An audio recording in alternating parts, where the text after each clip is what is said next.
All right, presentation, block 2. My name is Jacob Wierson, and I'm excited to get started. Albert Einstein once said that our technology has certainly surpassed our humanity, and I'm going to show you how that's kind of true in these two things that we covered in block 2, talking about system development lifecycle, and also talking about e-commerce or electronic commerce. First, starting with systems development lifecycle, essentially, every new information system has to be created, and in order for that to be created, engineers and computer programmers sort of have to follow a step-by-step procedural process to complete this new information system, such as a software or a new hardware system. So it's essentially, best way to remember it for me is thinking of it as an assembly line. Each individual and each worker has a certain job to fulfill and a certain step in creating that product. And the end result is you want that product to be as perfect as possible and efficient as possible. Like when you're creating a car, someone has to put a tire, someone has to put the seats in, someone has to put the steering wheel, and everything else that goes inside the car.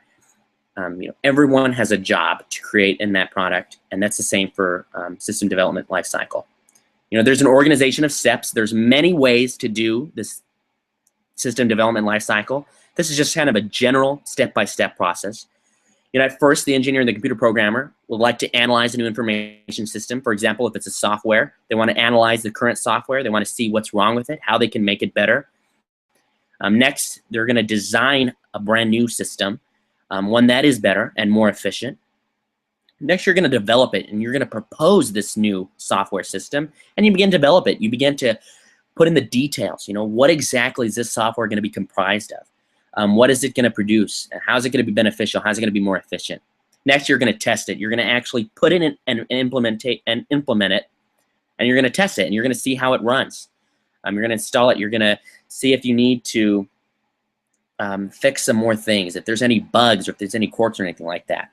This is kind of the test run. And next, you're going to finalize it. You're going to evaluate it. You're going to put it into practice. And as people are using this, you're going to want to maintain it and enhance it as time goes on.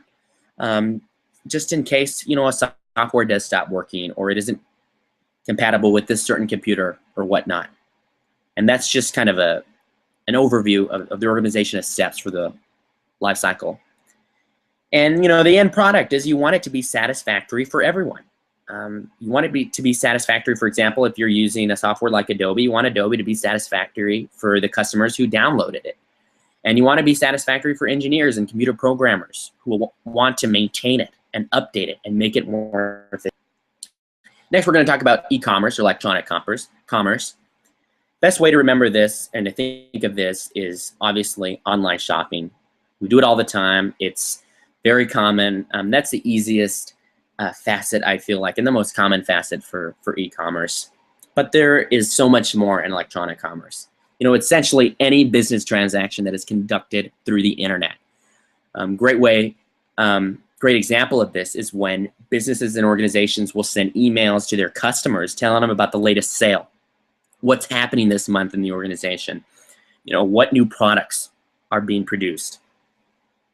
Also seen, in e-commerce is when companies will actually conduct analyses of customers and their demographics. Good example of this is when you're on a website and you see an online ad for something that you actually like, and the reason is because that company was probably tracking you and was just kind of maintaining that contact by giving you an ad and kind of drawing you in through this advertisement.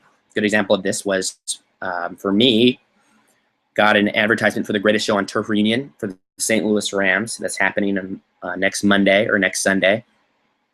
And turns out I was on stlouisrams.com. I was following the Rams game on Twitter, on their Facebook page earlier that day. And it's just, companies and organizations will use this to track down their customers and draw them in through advertisements online. And definitely risks are minimized. Everything's on the internet, so there's not too many people involved. I mean, there are people involved, but everything's electronic. So excuse me, everything is through the internet. Everything is online, and essentially internet access is so accessible these days. Definitely the risks are totally minimized. It's definitely more efficient. Talked about, and efficiency leads into cost effectiveness. It is definitely cheaper to conduct business transactions online. You don't have to hire new employees. You don't have to hire new personnel. You don't need more infrastructure to do this. All you need is a computer and an internet, and you are a click away of making a trade with a business, hiring someone, analyzing a demographic, or buying and selling. And that is the beauty of e-commerce. And that'll actually conduct my presentation for Block 2. Thanks for listening. And again, that's ITM Block 2.